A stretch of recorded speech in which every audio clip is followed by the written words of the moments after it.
to Tamil Gospel Tabernacle channel. கர்த்தருடைய பரிசுத்த நாமத்துக்கு மகிமை உண்டாவதாக. Glory be to the holy name of God. 2 கொரிந்தியர் 12ஆம் அதிகாரம் 7ஆம் வசனம் வாசிக்கலாம். 2 Corinthians chapter 12 verse 7. 2 கொரிந்தியர் 12:7. And lest I should be exalted above measure through the abundance of the revelations, there was given to me a thorn in the flesh, the messenger of Satan to buffet me, lest I should be exalted above measure. அன்றியும் எனக்கு வெளிப்படுத்தப்பட்டவைகளுக்குரிய மேன்மை நிமித்தம் நான் என்னை உயர்த்தாதபடிக்கு என் மாம்சத்திலே ஒரு முள் கொடுக்கப்பட்டிருக்கிறது. என்னை நான் உயர்த்தாதபடிக்கு அது என்னை குட்டும் சாத்தானுடைய தூதனாய் இருக்கிறது. கர்த்தருடைய பரிசுத்த நாமத்துக்கு மகிமை உண்டாவதாக. May the God's holy name be glorified. இது அப்போஸ்தலனாகிய பவுலுடைய ஒரு அறிக்கையாய் காணப்படுகிறது. And this is the Saint Paul's confession. அவருடைய அறிக்கை என்ன? And what is his confession? என் மாம்சத்தில் ஒரு முள் கொடுக்கப்பட்டிருக்கிறது. And there was given to me a thorn in the flesh. இன்றைய மெசேஜ் முள். And today's message is thorns. இன்றைய கிறிஸ்தவ வாழ்க்கையில அநேக முள்ளுகள் இருக்கிறதை நாம் பார்க்கிறோம். In Christian life and we can see there are many thorns. உலகம் முழுவதும் பல விதங்களில முள்ளுகள் பல டிசைன்ல பல வெரைட்டில பூமியில காணப்படுகிறது. We can see on earth and different designs and different styles of thorns. சில முள்ளுகள் விஷத்தன்மை வாய்ந்ததாக இருக்கிறது. And some thorns are poisonous.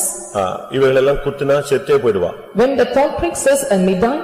சில முள்ளுகள் பயங்கரமான வேதனையை உண்டாக்கக்கூடியவை. Some thorns will give us a terrible pain. இப்படி உலகத்துல நமக்கு எல்லாருக்குமே படிச்சவங்க தெரிஞ்சவங்க காட்டுல கரைகள்ல எல்லா இடத்துலயும் இந்த முள்ளுகளை நாம் பார்க்கலாம். And they that are educated and we can see in the forest and in many places and wild places and we can see the thorns. பலவிதமான முள்ளுகளை நீங்கள் படிச்சிருப்பீங்க பார்த்திருப்பீங்க. You have studied and have seen different thorns. எழுத்தின் பிரகாரமாக உங்களுடைய வாழ்க்கையில இந்த முள்ளுகள் கூட சில வயதுகளில் உங்களை குத்தி இருக்கும். And literally in your age and sometimes and the thorns may prick you. சில முள்ளுகளை நாம் முள்ளால் எதைய வச்சு நம்ம வெளியே எடுத்துறோம். And some thorns and we have to take the thorns out of it. சில முள்ளுகள் சிலரை குத்தி அது அவங்களுக்கு செப்டிக் ஆகி அவங்களுடைய காலை எடுக்கிற மாதிரி எல்லாம் வந்திருக்கிறது. Some thorns prick a person and cause septic to them and there is a condition to take even their legs. சில முள்ளுகள் அவருடைய வாழ்க்கையை பாதிச்சிருது. And some thorns have affected their life.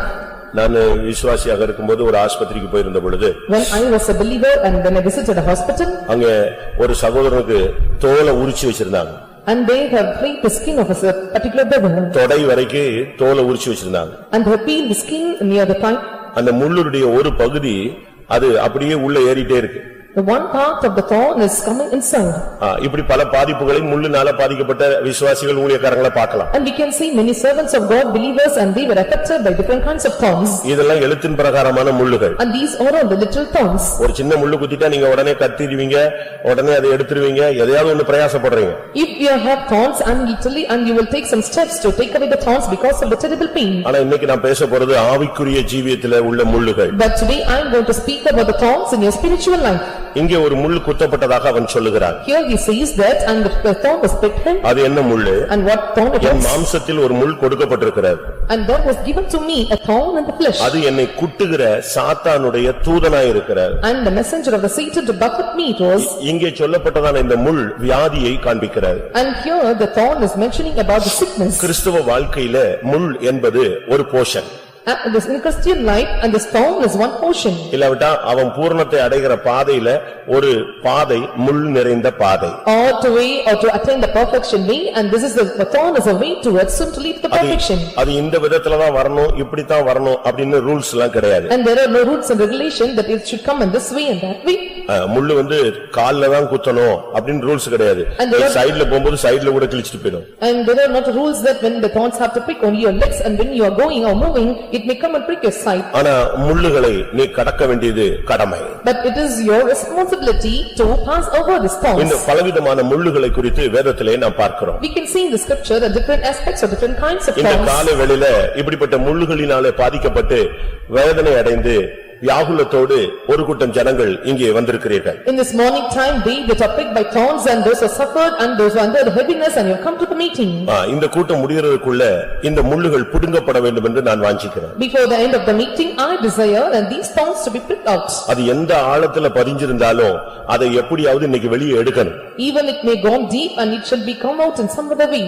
எத்தனை வருஷம் இந்த முள்ளுகளை நாம் வைத்துக்கொண்டே இருப்பது? How many years we can keep this thorns? இங்கே சொல்லுகிறார் நான் 2 தரம் நான் அதுக்கு அடுத்த வசனத்தை சொல்றார் நான் அதுக்காக ஜெபித்தேன்.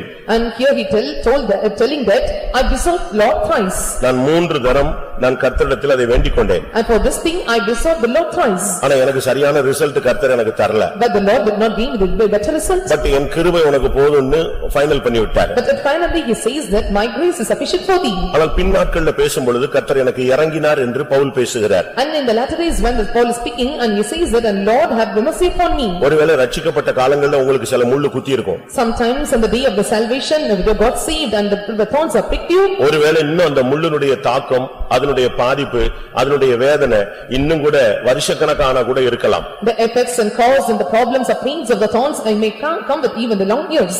சில சூழ்நிலை உங்களுக்கு முள்ளு போல மாறிவிடும். Sometimes the circumstances will change like சில a thorn to you. சம்பவங்கள் உங்களுக்கு முள்ளு போல குத்தி இருக்கும். Some incidents have pricked you like a thorn. எவ்வளவுதான் நீ சந்தோஷமா இருந்தாலும் அந்த சம்பவத்தை நினைச்ச உடனே டக்குன்னு ஒரு முள்ளு குத்துற மாதிரி இருக்கும். And you may be with joy and you may be with gladness, but when you are thinking about the incident and it will prick you like a thorn. இதுக்குள்ள நடக்கிற சம்பவம் என்ன? And what is the incident that is happening in this? ஒரு சைடுல முள்ளு குத்துன மாதிரி இருக்கு. ஆனா பவுல் அதை கண்டுபிடிச்சாரு. இது சாத்தானுடைய தூதன்.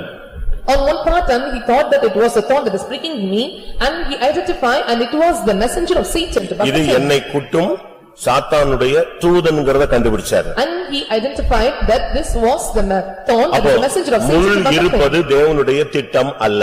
So this pricking is not the plan of God. நம்முடைய பாதையில முள்ளு வரலாம் ஆனா அந்த முள்ளுகள் நீடிக்க கூடாது. And thorns can come in our life but it should not extend in our life. இதே பாதை இயேசு கிறிஸ்துவுக்கு அனுமதிக்கப்பட்டது. Even the same path is administered to Jesus also. மனுஷன் நடந்து போகும் பொழுது தவறாக அவன் கால்களை வைத்து விட்டால் கீழ இருக்கிற முள்ளு குத்தும். ஆனா இயேசுவுக்கு தரையில உள்ள முள்ளு குத்தல அவருடைய தலையில முள்முடி சூட்டப்பட்டது. Men was walking around the place and sometimes the thorns may prick his legs but for Jesus the crown of thorns pricked his head. மத்தேயு 27:29 இந்த வார்த்தையை நாம் பார்க்கலாம். And 27:29 of Matthew we can see this verse. அவருடைய தலையிலே ஒரு முள்முளால் ஒரு முடியை உண்டு பண்ணி அவருக்கு சூடினார்கள். And they made the crown of thorns and placed it upon his head. அது எத்தனையோ இன்ச் நீளமுள்ள முள்ளுகள். And it was an inch length of the thorn. அது சும்மா ஒரு அலங்காரமா வைக்கல. And they were not keeping us for an ornament. நீங்க 4 சுவிசேஷத்திலும் படிச்சு பாத்தீங்கன்னா அது அவர் தலையின் மேல் வைத்து அடிக்கப்பட்டதுன்னு சொல்லிருக்கும். When it were reading in all the 4 gospels and we can see it was placed upon him and they better on him. அப்படி வார்த்தை ஏதாவது இருக்கான்னு பாருங்க. And check whether such words அது அவருடைய தலையில சும்மா வைக்கப்பட்டதல்ல. It was not just kept upon his head. அவருக்கு முள்முடி சூட்டப்பட்டதுங்கிறது ஒரு சரியான வார்த்தை ஒரு தனியான வார்த்தை மாத்திரமல்ல. It is not only the right word that he was kept the crown of thorns. அவர் அந்த கோலை எடுத்து அவரை சிரசில் அடித்தார்கள். And they took the reed and bet upon his head. அவருடைய அந்த முள்முடி சும்மா வச்சு அப்படி டெக்கரேட் மாதிரிலாம் வைக்கல. And just they did not keep the thorns upon him and it was a decoration. அது அவர் தலையில வச்சு அடிக்கப்பட்டது. And it was kept on his head and it was beaten. அந்த அடியில அது இறங்கிருச்சு. And it was beat and it was gone down. சரித்திரம் சொல்லுகிறது 17 முள்ளு உள்ள ஆழமா போய் குத்திருச்சாம். History says the 17 inches of the thorns and went deep inside his head. 17 முள்ளுகள் எத்தனையோ இன்ச்சஸ் உள்ள போய் குத்திருச்சு. And many inches the 70 thorns and entered deep into his head. அந்த அளவு தலையில முள்முடி சூட்டப்பட்ட ஒரு சூழ்நிலை. And to such extent and he was plated with the crown of thorns in his head. இன்னைக்கு இந்த கூட்டத்துல வந்திருக்கிற உங்களுக்கு கால்ல முள்ளு குத்தி இருக்கா? And those who come to this meeting whether the thorns இல்ல pricked மனசுல your legs, முள்ளு குத்தி இருக்கா? or it pricked in your heart, இல்ல தலையில முள்ளு குத்தி இருக்கா? or it pricked in your head. நீங்க யோசிச்சு பாருங்க. You just think and see. உங்களுடைய நிலவரம் என்ன என்பதை நீங்கள் சிந்திச்சு பாருங்க. Just consider and what is your state. உங்களுடைய ஜீவியத்துல நீங்கள் என்ன சூழ்நிலையில நீங்கள் சிக்கி இருக்கிறீர்கள்? In what situations and in your life you have entangled. சிலருக்கு கண்கள்ல முள்ளு போல சில பிரச்சனைகள் குத்தி கொண்டிருக்கிறது. And for some the problems are pricking like a thorns in their eyes. வேதம் இதெல்லாம் சுட்டி காட்டுகிறது. The Bible is depicting all these things. எப்படிப்பட்ட முள்ளு? What kind of thorn? கையில குத்தினாலே நமக்கு உட்கார முடியாது. If it is pricking our hands and we cannot bear it. கால்ல குத்திட்டா சுத்தமா இருக்க முடியாது. And if it is pricking our legs and we could not control. ஆனா அதே நேரத்துல உங்களுடைய கண்ணுல குத்தினா எப்படி இருக்கும்? At the same time if it pricks your eyes and how it will be. ஒரு மனுஷனுடைய ஜீவியத்துல கண்களில் முள்ளு இருந்தால் எப்படி இருக்கும்னு யோசிச்சு பாருங்க. You just think and see in a man's life if there is a thorn pricked in his eyes and how his state would be. என்னாகமம் 33:5 பார்க்கும் பொழுது அவர்கள் உங்கள் கண்களில் முள்ளுகளாக இருந்து உங்கள் விலாக்களிலே கூர்களாக இருந்து உங்களை உபத்திரவப்படுத்துவார்கள். In Numbers chapter 33 verse 5 and it is said that and they will be the thorns in your legs and the resist you. இன்னைக்கு எத்தனை பேர் இப்படி இருக்கிறோம் யோசி எத்தனை பேருடைய வாழ்க்கை வாழ்க்கையில இப்படிப்பட்ட சூழ்நிலைகள் இருக்குன்னு பாருங்க. And just think and see how many of your situations in the life was going in this way. கண்ணுல முள்ளு வச்சா எப்படி இருக்கும்? இயேசுவுக்கு சிரசுல முள்முடி சூட்டப்பட்டது. ஆனால் ஒரு சிலருக்கு பிரச்சனைகள் கண்ணுக்குள்ள முள்ளு மாதிரி இருக்கு. If there was a problem to them and for Jesus it was pricked on head and for some the problems is the pricking the thorns in their eyes. இன்னைக்கு இந்த கூட்டத்துல வந்திருக்கிற நீங்கள் உங்களுடைய உண்மையான நிலவரத்தை நீங்கள் உணர வேண்டியது அவசியம். And they that have come to this meeting and you have to identify your true state. நீங்கள் இன்னொரு விதத்துல பார்க்கும் பொழுது When you see in the other part யோசுவா 23:13 பார்க்கும் பொழுது and 27 of the 33 of Joshua அவர்கள் உங்கள் கண்களுக்கு முள்ளுகளாக இருப்பார்கள் என்று நிச்சயமா நீங்கள் அறியுங்கள். and you will certainly know that and they will be the thorns to your eyes. அப்ப கண்ணுல முள்ளு, சிரசுல முள்ளு, உடம்புல முள்ளு, கால்கள்ல முள்ளு, இப்படி பல தன்மைகளை நாம் வேதத்திலே பார்க்கலாம். Thorns in your head, thorns in your eyes and thorns in your legs and thorns in your body and you can see in different aspects in the scripture. இன்னும் ஒரு சிலருடைய வாழ்க்கையில அவங்க இருக்கிற இடமே ஒரு முள்ளு மாதிரி இருக்கு. For some even the situations or the place that they reside is like a thorns to them. அவங்க குடும்ப வாழ்க்கையே முள்ளு மாதிரி ஆயிடுச்சு. And their family life is like a thorn. அவங்க பிசினஸ் சென்டரே முள்ளு மாதிரி ஆயிடுச்சு. And the business center became a thorn. அவங்களுடைய தொழில் கூடமே அவங்களுக்கு முள்ளு மாதிரி ஆயிடுச்சு. And the place that they are doing the job and it became a thorn to them. அவங்க ஆபீஸ், அவங்க வேலை பார்க்கிற இடம் எல்லாமே முள்ளா மாறிடுச்சு. The office, the place where they are working and it become a thorn to them. ஒரு சிலருக்கு தங்களுடைய ஊழியமே முள்ளா மாறிடுச்சு. For some and this ministry became a thorn. இப்படிப்பட்ட பல பாதைகளை நீங்கள் சந்தித்துக் கொண்டிருக்கலாம் பிரியமானவர்களே. And dearly beloved and you may be facing such a parts in your life. எசேக்கியேல் 2:6 பார்க்கும் பொழுது நீ முள்ளுகளுக்குள் குடியிருந்தாலும் என்கிற வார்த்தையை நாம் பார்க்கிறோம். In the book of Ezekiel chapter 2 verse 6 and we can see and thou was upon in the thorns. அப்ப அந்த மனுஷனுடைய வாழ்க்கை எப்படி இருக்கும் நீங்க யோசிச்சு பாருங்க. And consider how the man's life would be. நெரிஞ்சில்களுக்குள்ளும் முள்ளுகளுக்குள்ளும் நீ தங்கி இருந்தாலும் Though briars and thorns be with thee. நீ தேள்களுக்குள்ளே வாசம் பண்ணினாலும் And thou dost dwell among the scorpions. அப்ப இதுல இருந்து என்ன நம்ம விளங்கிக் கொள்றோம் பிரியமானவர்களே? Dear beloved and what we understand. மனித வாழ்க்கையிலே விசுவாச பாதையிலே முள்ளுகள் பல விதங்களிலே நமக்கு அனுமதிக்கப்படுகிறது. In life of men in the paths of faith and different kind of thorns is administered in our life. அது இது அதான் நான் சொன்னேன் முள்ளு இதுல தான் குத்தணும்னு ஒன்னும் ரூல்ஸ் கிடையாது. It is not a rules given that and the thorns are to prick in particular path. Chance கிடைச்சா உன் சிந்தையில குத்தும். When time comes a chance comes it may prick your mind. உன் மைண்ட குத்தும். It comes and prick your உன் mind. மனதை வேதனைப்படுத்தும். And it will make you terrible. உன் மனசுல ஆழமான காயங்களை உண்டு பண்ணும். And it will bring the deep wounds in your head. தேவைப்பட்டா உன் கண்ணை குத்தும். If possible it will prick your eyes. தேவைப்பட்டா உன் சரீரத்துல கிழிக்கும். If needed it will rent your body. நீ அதை சரியான விதத்துல கையாளாவிட்டால் அது உனக்கு சீல் வைக்கும், உனக்கு வேதனையை கொடுக்கும், உன் கை காலை எடுக்க வேண்டிய சூழ்நிலைக்கு உன்னை தள்ளிட்டு போகும். If you handle it not properly and it will make you have the pulses and also make the terrible pains in your hands and legs. ஏன் இந்த முள்ளுகள் வந்தது என்பதை நாம் விளங்கிக் கொள்ள வேண்டும். We have to understand and why the thorns have come. தேவன் ஏன் இப்படி ஒரு பாதையை அனுமதிக்கிறார்? And why the Lord is admitting such paths. இது தேவ சித்தம்தானா? Is it the will of God? தேவன் தன்னுடைய குமாரனுக்கு கூட இந்த முள்ளுகளின் பாதையை அனுமதித்தது நாம் பார்க்கிறோம். Even the God's son is also given such paths of thorns, we can see it. அவருக்கு முள்முடி சூட்டப்பட்டது. And he was placed with a crown of thorns. அந்த முள்முடியோடு தான் அவர் சிலுவையை சுமக்கிறார். And with the crown of thorns he was bearing the cross. நம்முடைய சிந்தையிலே நாம் பரிசுத்தவான்களாய் மாறும்படியாக அவருக்கு சிரசிலே முள்முடி சூட்டப்பட்டது என்று நமக்கு எல்லாருக்கும் தெரியும். And we all know that to change to a holy person with thoughts and he was placed with a crown of thorns in his head. ஆனா முள்ளு எப்படி இருக்கும் அப்படின்னு நமக்கு தெரியாது. And we do not know how the thorns would be. சில முள்ளுகள் ரொம்ப சிறுசா இருக்கு. And some thorns are small in size. சில முள்ளுகள் ரொம்ப நீளமா இருக்கும். And some thorns will be long in size. சில முள்ளுகள் விஷமுள். And some thorns are poisons. மரணமே நின்ற விஷமுள் எவிடன்னு மலையாளத்துல நமக்கு தமிழ்ல கேட்டிருக்கு மரணமே உன் கூர் எங்கே அப்படின்னு. ஆனா மலையாளத்துல எப்படி நின்ற விஷமுள் எவிடே அப்படின்னு தான் கேட்போம். In Tamil it is said that over that where is the sting, but in Malayalam it is said that and where is this poisonous thorn of the அந்த முள்ளு குத்திருச்சுனா தொலைஞ்சாவன். If the thorn is pricked him and he was over. பிரியமானவர்களே இப்படிப்பட்ட விஷமுள்ளுகள் குத்தி எத்தனையோ ஊழியர்கள் விசுவாசத்தை விட்டு போயிருக்கிறார்கள், எத்தனையோ விசுவாசிகள் சத்தியத்தை விட்டு வெளியே போயிருக்கிறார்கள். And dearly beloved and many ministers of God and many believers and they have gone away from because of the thorns, the poisonous thorns have pricked them.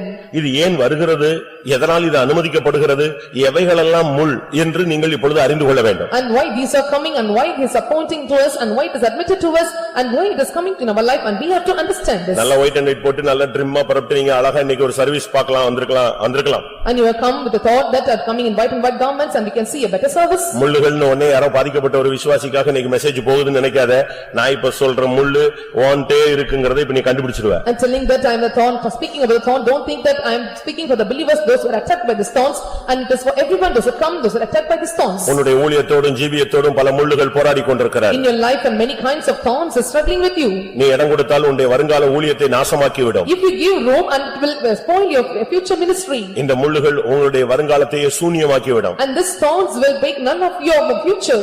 முதலாவது இந்த முள்ளுகள் சாபம் என்பதை நாம் புரிந்து கொள்ள வேண்டும். First of all, we have to understand these thorns are curses. சாபத்தின் அடையாளம் தான் முள்ளு. The token for curse is a thorn. ஆதியாகமம் 3 அதிகாரம் 18 வசனத்தை பார்க்கும் பொழுது When we look into Genesis chapter 3 verse 18. மனிதனை சபித்த பொழுதுதான் இந்த முள்ளை குறித்து தேவன் பேச ஆரம்பிக்கிறார். When the Lord was cursing the men and he was speaking about the thorns. அது உனக்கு முள்ளும் குறுக்கும் முளைப்பிக்கும் வெளியின் பயிர் வகைகளை புசிப்பாய். நீ அதுல உனக்கு முள்ளும் குறுங்கும் அந்த மோசமான நெரிஞ்சில்கள் தான் உனக்கு முளைக்கும் என்று சொல்லப்பட்டிருக்கிறது. It is said that thorns also and thistles shall bring forth you. சாபத்தினுடைய ஒரு அடையாளம் தான் முள்ளு. The token for the curse is thorn. நாம ஊழியம் செய்றோம், நாம விசுவாசியா இருக்கிறோம், நம்ம மேல சில சாபங்கள் இருக்குதாங்கறதை நம்ம கண்டுபிடிக்கணும். We are doing the ministry and we are believers and we have to check either any curses is found in us. இயேசு கிறிஸ்துவினுடைய ரட்சிப்புக்குள்ள நம்ம வர்றதுக்கு முன்னால நம்ம மேல சாபம் இருக்கலாம். Before we comes into the salvation of Jesus and we may have curses upon us. அந்த சாபங்களை இயேசு சிலுவையில முடிச்சிடுறார். And the Lord abolished all the curses on cross. சரியான ஞானஸ்நானம், சரியான ரட்சிப்பு, சரியான அபிஷேகம் சாபத்தை முறிச்சிருது. Right water baptism and right salvation and right anointing is breaking away all your thorns. நான் திரும்பவும் சொல்றேன். Once again I repeat. நாம ரட்சிக்கப்படுறதுக்கு முன்னால நம்ம மேல சாபம் இருக்கிறதுக்கு வாய்ப்புகள் உண்டு. And before we are saved and there are some chances for us to have the curses upon us. ஒருவேளை நம்முடைய முன்னோர்களுடைய பாவங்கள் நிமித்தம், Sometimes because of the sins of நம்முடைய the பெற்றோர்களுடைய ancestors, பாவங்கள் நிமித்தம், because of the sins of the parents, நாம் ரட்சிக்கப்படுறதுக்கு முன்னால் நாம் செஞ்ச தவறுகள் நிமித்தம், and because of the errors and blunders that we committed before we are saved. நம்ம மேல சாபங்கள் இருக்க வாய்ப்பு உண்டு. And there are some chances for the curses to be upon us. அப்படி ஒண்ணுமே இல்லாட்டாலும் நம்ம சபிக்கப்பட்ட பூமியில தான் இருக்கிறோம். Even we don't have all such curses and we are living on the cursed earth. அப்படிங்கும்போது நாமும் சபிக்கப்பட்ட ஒரு கூட்டத்தார் தான். If so, and we are also the cursed group. ஆனால் But ரட்சிக்கப்பட்ட பின்பு after we are saved, நம்முடைய ரட்சிப்பில், நம்முடைய ஞானஸ்நானத்தில், நம்முடைய அபிஷேகத்துல சாபங்கள் முறிக்கப்படுகிறது. in our salvation, in our water baptism, and in anointing, our curses are abolished or removed. ஆனா இப்ப நம்ம ரட்சிக்கப்பட்டோம், இத்தனை வருஷம் ஊழியத்துக்கு வந்துட்டோம், இவ்வளவு நாள் ஆயிட்டோம், இப்ப நம்ம மேல சாபம் இருக்குமா? And we are saved and we have come to the salvation, we are anointed, and will the curses will remain upon us? நல்லா புரிஞ்சுக்கணும். Understand when? என்னைக்கு நீ சரியா ரட்சிக்கப்பட்டயோ அன்னைக்கு உன் சாபம் 100% out. When you are saved properly and that is 100% your curses are removed. விசுவாசிக்கிறவங்க ஒரு அல்லேலூயா சொல்லுங்க. சில புத்தகங்கள்ல இருக்கும், நீ ரட்சிக்கப்பட்ட பிறகு கூட நீ இன்னொரு 40 வருஷம் கூட இருக்குன்னு. அப்படிலாம் கிடையாது. இயேசு கிறிஸ்து கலாத்தியர் 3 அதிகாரத்தின்படி நமக்காக அவர் சாபம் ஆகினார். In book of Galatians chapter 3, and he became cursed for our sake. அப்ப முடிஞ்சு போயிடுச்சு அது. And the thorns are சரி, அப்ப இப்ப விசுவாசி இப்ப எப்படி சபிக்கப்படுறான்? And how the believers are becoming cursed? அதுக்கு ஒரு பெரிய சரித்திரமே இருக்கு. And there is a great history behind it.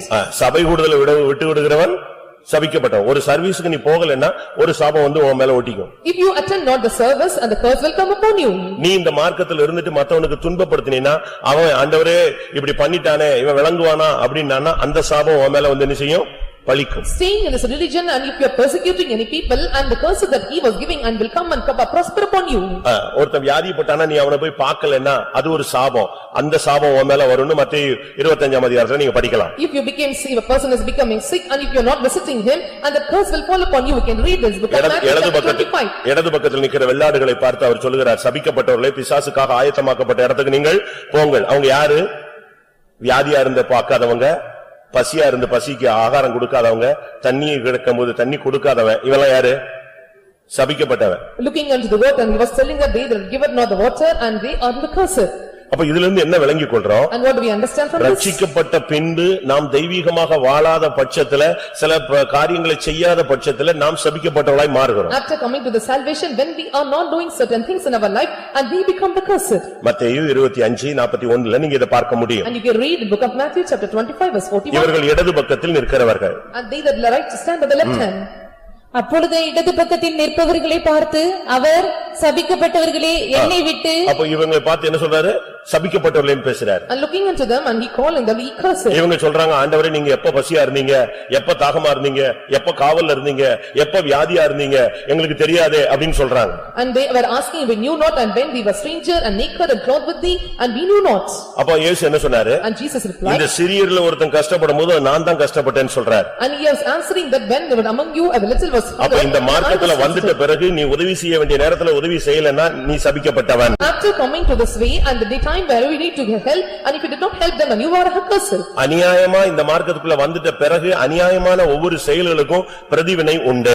And justly when you are coming to this religion, if you are not doing, and there is a reward for it. அப்ப இதுல இருந்து என்ன விளங்கிக் கொள்றோம்? And what do we understand from this? பிரியமானவர்களே, நம்முடைய ஜீவியத்துல ரட்சிக்கப்பட்ட பின்பு சாபத்துக்கு உட்படக்கூடிய பல வாய்ப்புகள் இருக்கு. After getting saved in this religion, and there are some of the chances, or there are some of the incidents that be happening us to come and say the curse. அது உனக்கு ஒரு முள்ளு மாதிரி வந்து நிக்கும். And that will come and stand before you as a thorn. நீ செய்கிற வினைன்னா செய்வன செய்ய வேண்டாம், நீ செஞ்ச வினைதான் உனக்கு வினையா வரும். The action that you don't doing it will not be an evil, that action that you have done will become an evil to you. தமிழ்ல சொல்லுவான் முற்பகல் செய்யின் பிற்பகல் விளையும். And that which you are doing in the foretime, it will come and prosper in the daytimes. ஒவ்வொரு வினைக்கும் எதிர்வினை உண்டு. For every action there is an equal ஒவ்வொரு reaction. கெமிக்கலுக்கும் என்ன உண்டு? ஒரு ரியாக்ஷன் உண்டு. For every action there is an equal reaction. நீங்க ஒருவேளை நான் சொந்தக்காரனை பார்க்க போனா அங்க போனா இங்க போனா இத போனா அத போனான்னு சொல்லிட்டு சர்வீஸ கட் பண்ணிடுவேன். ஆனா ஒரு சாபம் வந்து உன் மேல பாயிண்ட் பண்ணி உட்கார்ந்துக்கும். You may come and telling that I am going to attend the ceremonies of the relatives or functions, and the curse will come and fall upon you. அதுக்கு தான் சபை கூடுதல நீ விட்றாதன்னு சொல்றதுக்கு ரீசன் இதுதாங்க, வேற ஒண்ணும் கிடையாது. நீங்க எல்லாம் முன்னால வந்து எல்லாரும் உட்கார்ந்து உங்க முகத்தை பார்க்கணும்னு இல்ல, தேவன் உங்க முகத்தை பார்க்கணும்னு ஆசைப்படுறாரு. So we are telling you that you have to come and gather up in the church, and you should not leave it, and God have to look into your face. பகலின் குளிர்ச்சியான வேளையில வந்தவர் சபைக்குள்ள வருவாரு. And at the cool of the daytime, and he will come in the church. நீ உட்கார வேண்டிய இடத்துல உட்கார்ந்திருக்கியான்னு நீ எங்கே இருக்கிறான்னு பாப்பாரு. And he will look unto you at the place where you are sitting and have your sit, and he will check whether you are sitting நீ வீட்ல உட்கார்ந்திருந்தீனா, சொந்தக்கார வீட்ல போய் உட்கார்ந்திருந்தீனா, கல்யாண வீட்ல உட்கார்ந்திருந்தீனா, சடங்கு வீட்ல உட்கார்ந்திருந்தீனா என்ன பிரயோஜனம்? If you sat in the rituals or ceremony places or any other festivals or in functions, and what is the use of you? அதுக்கு தான் சொல்றோம் சபை கூடுதல விட்றாத. And that's what we are telling, and that should not leave the எங்க சுத்தினாலும் எங்க போய் உட்கார்ந்திரு. And wherever you may be, and must sit in the service. அவசியமா நீ போக வேண்டியிருக்கும், நீ அங்க போனாலும் அங்க தேவ சமூகத்துல உட்காரு. If urgently you need to go to the place, and you must sit in the presence of God at right பூமி time. எங்கும் உலாவுகிற கண்கள் உன்னை பார்க்கட்டும். And he that looking towards the whole world, and he watches over you. பிசாசு சொல்லுவான், பாத்தீங்களா ஆண்டவரே இன்னைக்கு சர்வீஸ்க்கு அவன் போகலம்மா. And he will tell, and Satan looking unto God, who says that he was not attending the நீங்க service. நினைக்கிற மாதிரி உங்க பின்னால உள்ள பிசாசு சும்மா இருக்கவே மாட்டான். And don't think that he will not follow you, so it's a simple week. நீ 4 மணிக்கு எழும்ப மாட்ட, அவன் 4:01க்கு யார்ட்ட போய் சொல்லுவான்? எங்க போய் சொல்லுவான்? அவங்க ஆள் தூங்கிட்டான் அப்படிமா. You will not wake up by 4 o'clock, and he will complain to God for fourth one that he did not wake up today. வெளிப்படுத்தல் 12:10 சொல்லி இருக்கிறது, இரவும் பகலும் குற்றஞ்சாட்டுகிறவன் 24 hours உன்னை பத்தி பாயிண்ட் கவுண்டர் போட்டுக்கிட்டே இருப்பாங்க. Revelation chapter 15 verse 10 says that, and he is the accuser, and he was making and accusing of you day and night. உங்க ஆள் இன்னைக்கு கூட்டத்துக்கு போகல, And he did not attend the meeting, உங்க ஆள் ஜெபத்துக்கு எழும்பல, and he did not wake up for the prayer. இன்னைக்கு உங்க ஆள் வீட்ல பயங்கரமா சண்டை நடக்குது, And there was a quarreling in the house, அடிச்சுக்கிட்டாங்க. and because they were quarreled and fought. நீ போய் சொல்ல வேண்டாம். You don't want to tell. யார் சொல்லிட்டே இருப்பா? And who will tell this? அங்க ஒருத்தன் பஞ்ச் பண்ணிக்கிட்டே இருப்பான், கார்டு பஞ்சுக்கு பண்ணிக்கிட்டே இருப்பான். And there is a one, he will punch the card all the times. இதுதான் உண்மையான நிலவரம் பிரியமானவர்களே. And this is a true state, beloved. அதனாலதான் நான் சொல்றேன், சாபத்தை நீயா விலை கொடுத்து வாங்கிடாத. So I am telling that you should not purchase with praises curse upon you. சமய வாய்த்தா சாபங்கள் என்னங்கறத பின்னால பார்க்கலாம். If season comes, then I will tell you what are the curses. சாபம் ஒரு முள். A curse is a thorn. அது உனக்குள்ளேயே முள்ளை விளைய வச்சிரும். It will make to firstly this thorn into you. ஒரு முள்ளை அல்ல, Not a single thorn. உனக்குள்ளேயே முள் விளைய ஆரம்பிச்சிரும். And the thorns will continue. முள்களை உனக்குள் முளைப்பிக்கும். And it will bring the thorn forth in you. அதுக்கு பிறகு நீயே முள்ளா மாறிடுவ. Then after you will become a thorn. உன் புருஷன் உனக்கு முள்ளா இருக்க மாட்டான், நீ அவனுக்கு முள்ளா மாறிடுவ. The husband will not be a thorn to you, and you will become a thorn to your husband. இப்போ ஒரு வீட்ல புருஷனும் முள்ளு மனைவி முள்ளுன்னா எப்படி இருக்கும் அந்த வீடு? In a house, if a husband and wife both are thorns, and how the family இதுல will be. நடுவுல மாட்டிக்கிட்ட பிள்ளை செத்தான். And the children with among them will be it's over. இல்ல பிள்ளைகள் எல்லாம் ஆணும் பொண்ணு எல்லாம் முள்ளு நடுவுல மாட்டிக்கிட்ட பெற்றோர் செத்தான். And the boy and girl child in the house, and they were thorn inside, and they become a thorns to them. இந்த வியாதி ஒரு முள். The sickness is a thorn. இந்த முள்ளை கர்த்தர் இன்றைக்கு புடுங்கணும். Today the Lord have to pluck out this thorn. உங்களுக்குள்ள எத்தனை பேருக்குள்ள இந்த வியாதி இருக்கு? How in among you, how many are having the sickness? வியாதிங்கும்போது அதுக்கு பல தன்மைகள் இருக்கு. When I tell about sickness, and there are many natures for it. சில வியாதி வந்து டெய்லி ஒரு சிலரை விசிட் பண்ணுதுங்க. And some sickness and visit them every day. ஒரு சில வியாதி வந்து கிளைமேட்ல மட்டும் வந்து விசிட் பண்ணும். And for some sicknesses, and they will look into them only the climate. ஒரு சிலருக்கு வீட பெருக்கிட்டா வியாதி வந்துரும். And for some, if they build the house, and they will visit the sickness. அப்படிதானே? ஒண்ணு நான் பரியாசத்துக்கு சொல்லல, நிலவரத்தை சொல்றேன். ஒரு நாள் வீட்டை பெருக்கிட்டீங்கன்னா ரொம்ப இன்ட்ரெஸ்டா வீட்டை சுத்தம் பண்ணிட்டாங்கன்னா அடுத்த நாள் ஆள் என்னது இவங்க factor. I am not mocking you. One day if you sweep your house and another day you will become ill and you will suffer with the sickness. கொஞ்சம் ஹார்ட் வொர்க் பண்ண முடியாது, And they could not do hard work. வெயில்ல போக முடியாது, And they could not go in பனியில snow. போக And முடியாது, they could not go in the snow. கொஞ்சம் வேலை செய்ய And முடியாது, they could not do the hard work. ஒரு நாள் விழிச்சிருக்க முடியாது, And they could not watch for a ஒரு second. நாள் உபவாசம், ஒரு நேரம் உபவாசம் இருக்க And முடியாது, they cannot take fasting one time. Common நேரம் முழங்கால் போட முடியாது, And they cannot bend their knees for 15 minutes. ஒரு பவனிக்கு போக முடியாது. And they cannot attend a procession. இன்னைக்குள்ள நிலவரம் என்ன? நம்முடைய நிலவரம் And what is our present state today? Sick இல்லன்னா என்னது? Weak. And we are sick or weak. இப்ப நம்ம எல்லாருமே ரொம்ப ஸ்டைலா சொல்றது என்னது? Week. Very easily or very stylily we are telling that we are weak. Weak கூடும்போது அதுக்கு பேர் என்னது? Sick. And when you are increasing it is called a sick. ரெண்டு மூணு பலவீனம் ஜானிச்சுன்னா நீ யாரா மாறிடுவ?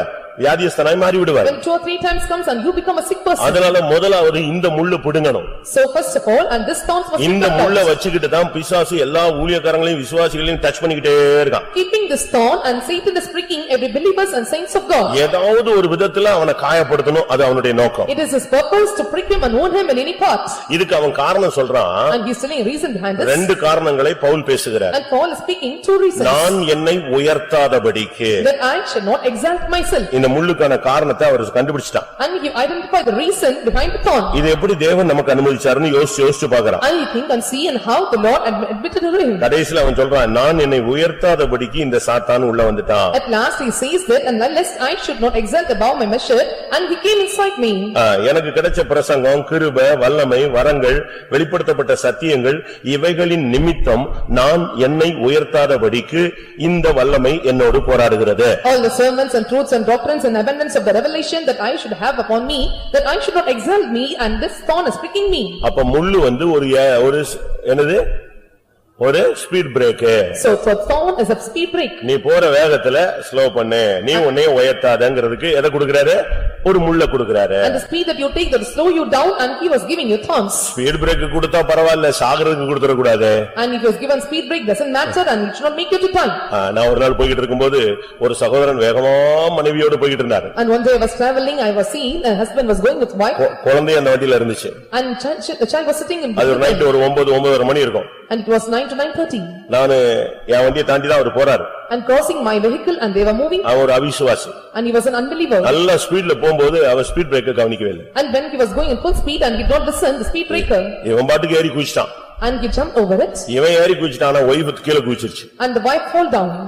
கால்லாம் பின்னி ஒரு மாதிரி ஆயிடுச்சு. And her legs were scattered and they were gone away. அவன் வண்டியில இருந்துட்டு சரி எழும்பு, சரி எழும்புங்க. அவன் எங்க எழும்புவா? And from the vehicle he was calling, you can get up. திருப்பி வந்து அவன் இறங்கி வந்து தூக்கி கடைசி என் கார்ல நான் ஏத்தி கொண்டு போய் அவங்க வீட்டுல விட்டு போனேன். Then he gone down and I have made her to come in my house, in car, I dropped her in the house. திருப்பி போய் அவங்க ஆஸ்பத்திரிக்கு எல்லாம் தூக்கிட்டு போனாங்க. Then after they carried her to hospital. Speed break உன்னுடைய பரிசுத்தத்துக்காக இருக்கணுமே தவிர உன்னுடைய தெய்வீகத்துக்காக இருக்கணுமே தவிர இந்த முள்ளு வந்தது உன்னுடைய வீழ்ச்சிக்காக இருக்க கூடாது. The speed breaker must be for your divineness or holiness and should not be a falling. இரண்டாவது இந்த முள்ளு வந்து இயேசு கிறிஸ்துவுக்கு பயங்கர வேதனையை கொடுத்தது. Secondly, this thorns gave great pain to Jesus. அவருடைய தலையில உள்ள ரத்தம் போனதுக்கு காரணம் இந்த முள்ளு முடிதான். The reason for all his blood in the head was gone away is the reason of the thorns. உடம்பெல்லாம் அடி விழுந்துச்சு, ஆனா தலையில இருந்து முள்ளு தான் கிழிச்சு ரத்தத்தை வெளியே எடுத்தது. And he got the whole beatings on the body, but the thorns in his crown of thorns in his head and make all his blood to come out. அந்த அளவு அது குத்தினது. And to that extent it pricked him. இந்த முள்ளுகள் வேதனையினுடைய ஒரு பாதிப்பு, ஒரு தாக்கம். And this thorns is one part of this pain. இந்த முள்ளுகளுடைய அடுத்த தாக்குதல் என்ன? And what is the next attack of this thorn? ஒன்னு வியாதியை உண்டாக்குவது, One is we can bring மற்றொன்று உன்னுடைய மனதை வேதனைப்படுத்துவது, all and others may grieve your heart. இரண்டாவது உன்னுடைய ஆவிக்குரிய ஜீவித்தை வளர விடாம இந்த முள்ளுகள் வந்து அப்படியே நெருக்கிடும். Secondly, and you should not grow in your spiritual life and the thorns will come and subject you. அது எப்படின்னா And how it is பிரசங்கத்தை possible? கேட்கும்போது சூப்பர்மிங்க, வெளியே போன உடனே டூப்பர் ஆயிடுவீங்க. Hearing the sermon you may tell it was superb, but then going out and may vanish away. ஒரு youth கேம்ப்ல ஒரு பையன் கேட்டான், யூத் கேம்ப்ல இருக்கிற வரைக்கும் நான் அப்படி செயின்ட்டா இருக்கிறேன், கேம்பஸ் விட்டு ரூம்ல விட்டு வெளியே போனா நான் யாரா மாறிடுறேன், பாவியா இருக்கேன். அப்படின்னா எப்படி 24 hours அங்க இருந்து சொன்னா உன்னை ஜிப்பா போட மாட்டேங்கறியே? And during youth meeting and he was saying that I was so full speed and was so hot when I was staying here, but I will go out and gone away and what's the reason behind it? இங்கே நீங்க பார்க்கும் பொழுது இந்த முள்ளுகளுடைய தன்மை என்னன்னா, வசனத்தை கேட்கும்போது இன்ட்ரெஸ்டா இருக்கும், அந்த வசனத்தை நீங்க செயல்படுத்தும் போது இது வளர்ந்து அப்படியே நெருக்கம் உன்னைய பிடிச்சு. And when we are hearing the sermon and it is so interesting to you, when the thorns are spring forth and it is growing and it will come and subject over you. இந்த முள்ளுகளுக்குள் விதைக்கப்பட்ட தன்மையை மூணு சுவிசேஷத்துல நம்ம பார்க்கிறோம். And we can see the three gospels and how it was sown among the thorns. மத்தேயு 3ஆம் அதிகாரத்துல பார்க்கிறோம். We are reading in book of Matthew chapter 3. Mark 4ஆம் அதிகாரத்துல பார்க்கிறோம். In Mark chapter 4. லூக்கா 8ஆம் அதிகாரத்துல பார்க்கிறோம். In Luke chapter 8. இந்த ஒவ்வொன்றிலும் பார்க்கும் பொழுது இந்த முள் வளர்ந்து நெருக்குகிறது. In all the three gospels and we can see and this thorn is growing and it is subjecting them. இந்த இடத்துல முள்ளுகள் என்று இயேசு சொன்ன காரியங்கள் என்ன? And what is the thing or what are the things he speak about the thorns? முள்ளுள்ள இடங்களிலே விதை விதைக்கப்படுகிறது. And the seeds are sown among the thorns. அந்த முள்ளு வளருது, விதையும் வளருது. And the thorn and the seeds are growing. அந்த செடி வளர்ந்து போது இந்த முள்ளு என்ன செஞ்சது? அத நல்லா வளர விடாம நெருக்குது. And when the plants are growing and the thorns is not allowing them to grow well. நீங்க கூட இப்ப நம்ம காம்பவுண்ட்ல பாத்தீங்கன்னா ஒரு சைடுல ஒரு ரெண்டு தென்னை மரம் வளராமே நிக்கும். And we can see in the compound and some 2 or 3 coconut trees were not grown. Yeah. Why?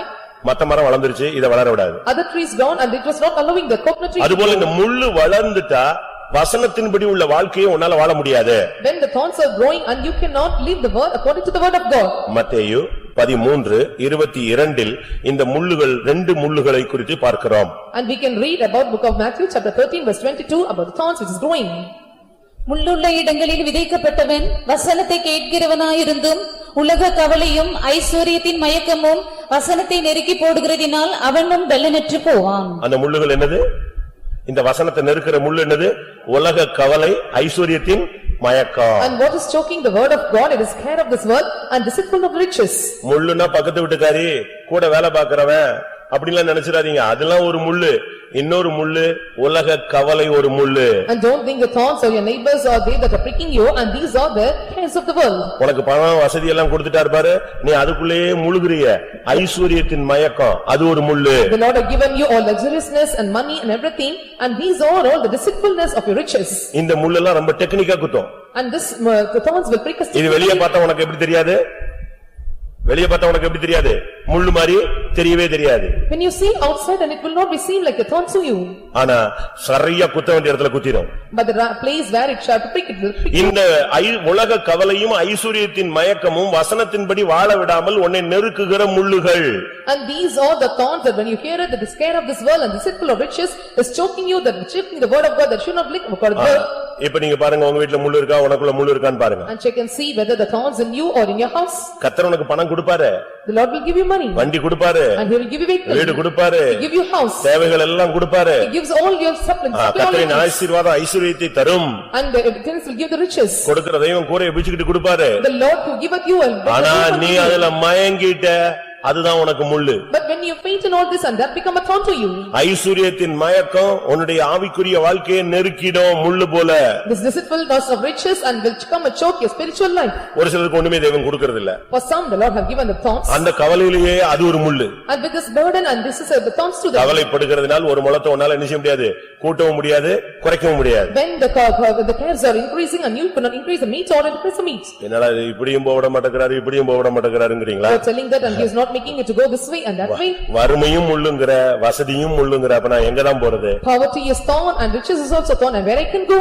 வறுமை ஒரு முள்ளு, உலக கவலை ஒரு முள்ளு. ரைட், சரி விடு. அப்ப ஆசீர்வாதத்தை கொடு. அது போனா ஆசீர்வாதம் கிடைக்கிறது தப்பு கிடையாது. அதுல மயங்கற பாரு, அதுதான் முள்ளு. Receiving the blessing that doesn't matter, that you faint in it and that has become a thorn to you. இப்ப எந்த முள்ளெல்லாம் உங்களுக்குள்ள இருக்குன்னு பாருங்க. Check what are the thorns is found in you. வியாதி முள்ளு இருக்கா? Is there a sickness thorn? ஏதாவது மன வேதனை இருக்கா? Or do you having depression in உலக life? கவலை இருக்கா? Or do you have the care of this இல்ல life? ஐஸ்வரியத்தின் மயக்கம் Or இருக்கா? do you have the deceitfulness of riches? நல்லா புரிஞ்சுக்கணும், இந்த மார்க்கத்துல வந்தா ரெண்டு பகுதி இருக்கும். பயங்கர போராட்டமா இருக்கும், பயங்கர செழிப்பு இருக்கும். எல்லாத்துலயும் பேலன்ஸ் பண்ணி போறதுக்கு உனக்கு என்ன செய்யணும்? பிராக்டிஸ் இருக்கணும். Understand well after coming to this way and you will have the struggle for life or you have the problems and you will have the riches of life and you must know to balance and both the state of life. இந்த தெருவுல பிள்ளைகளை கயிறுல நடக்க விடுறா பாருங்க. And you can see in the streets and they have rope among children. ஒரு கம்பு நட்டி கயிறு கட்டி அது மேல எது நடத்துவான்? ஒரு பொன் பிள்ளையோ ஆண் பிள்ளையோ நடக்க விடுவான். And they have the two sticks and tie the rope in it and make the children. கயித்துல நடக்கும், கயித்துல நடக்கும். And they were walking in the rope. எப்படி இருக்கும்? How it would be? அடுத்து செருப்பு போட்டு நடக்கும். And they will have used the slipper to walk. அந்த கயித்துல இவ்வளவு சைஸ் கயித்துல செருப்பு போட்டு நடக்கும். நம்ம ஆளுங்க சும்மா நடந்து வரும்போது கால் ஒடிஞ்சிச்சு ஜெபின்னு சொல்லிட்டு இருக்கான். இவ்வளவு ஒரு செருப்பு போட்டா திருப்பி கால் ஒடியாம கை ஒடியாம என்ன ஒடியும்? And the small size rope, and they were using the slipper to move around this rope, and how they would walk. அந்த பிள்ளை செருப்பு போட்டு கயித்துல நடக்கும். And they were walking on the rope with slippers. கையில என்ன இருக்கும்? ஒரு கம்பு இருக்கும். அதுலதான் அது என்ன செய்யுது? தன்னை பேலன்ஸ் பண்ணுது. And there would be stick in his hand, and only with the stick they are balancing. Pentecost வாழ்க்கையில வந்தா உனக்கு வறுமை வரும், அதுல நீ பேலன்ஸ் பண்ணணும். வசதி வரும், அதுலயும் நீ பேலன்ஸ் பண்ணணும். When you come to this Pentecostal life and you will get this poverty, you must balance, and you will get riches, you must balance that also. நீ பட்டுன்னு வறுமையில போய் குப்புற விழுந்துற கூடாது, வசதியில போய் குப்புற விழுந்துற கூடாது. And you should not fall down in riches and in poverty. நல்லா கவனிச்சுக்கங்க சத்தியத்தை. And understand the truth well. உனக்கு முள்ளுன்னு சொன்ன உடனே நீ என்னவோ நினைச்சுக்கிட்டு யாரோ ஒருத்தன் வியாதியில படுத்திருக்கவனுக்கு முள்ளு கொடுத்திருக்காருன்னு உன் கையில இருக்கு அந்த முள்ளு. When you are telling about the thorns, so don't think that some are sickness or they are having the thorns, and the thorns are resting in your hands. இத மார்க் எப்படி பேசுறாரு? And how the Mark is speaking about the thorns? Mark 4ஆம் அதிகாரம் 18ஆம் வசனத்துல இந்த முள்ளை எப்படி அவர் சொல்றாரு? Mark chapter 4 verse 18, and how he is speaking about the thorns. வசனத்தை கேட்டும் உலக கவலைகளும் ஐஸ்வரியத்தின் மயக்கமும் மற்றவைகளை பற்றி உண்டாகிற இச்சைகளும் உட்பிரவேசித்து மற்றவைகளை பற்றி உண்டாகிற இச்சைன்னு எக்ஸ்ட்ரா ஒரு பாயிண்ட் சொல்றாரு. And he is giving another extra point, and the lust of other things entering in. அதாவது இயேசு சொல்லும் பொழுது மத்தேயு அங்க இருக்கிறாரு, மார்க் அங்க இருக்கிறாரு, லூக்கா எல்லாம் இருக்கிறாங்க. ஒன்னு அறகுறையா கேட்டதெல்லாம் பாதி எழுதுது, பாதி முழுசு எழுதுது. When Jesus was telling these words in Matthew, Mark and Luke, and they are all having together, and they are having it according to the knowledge, and they were writing upon this page. இப்போ mark தான் சுவிசேஷத்துல base. And the Mark, and he is the base or the foundation. நாலு சுவிசேஷத்துல அஸ்திபாரம் போல சொல்ற பாயிண்ட்கள் அதிகாரம் கம்மியா இருந்தாலும் மார்க் சொல்றதா என்னது? ஆணித்தரமானது. And the chapters are limited, but what the Mark is telling, and it was so correct, and he was the foundation for உலக the கவலை, ஐஸ்வரியத்தின் மயக்கம், மற்ற எல்லாவற்றைகளை குறித்ததான இச்சை.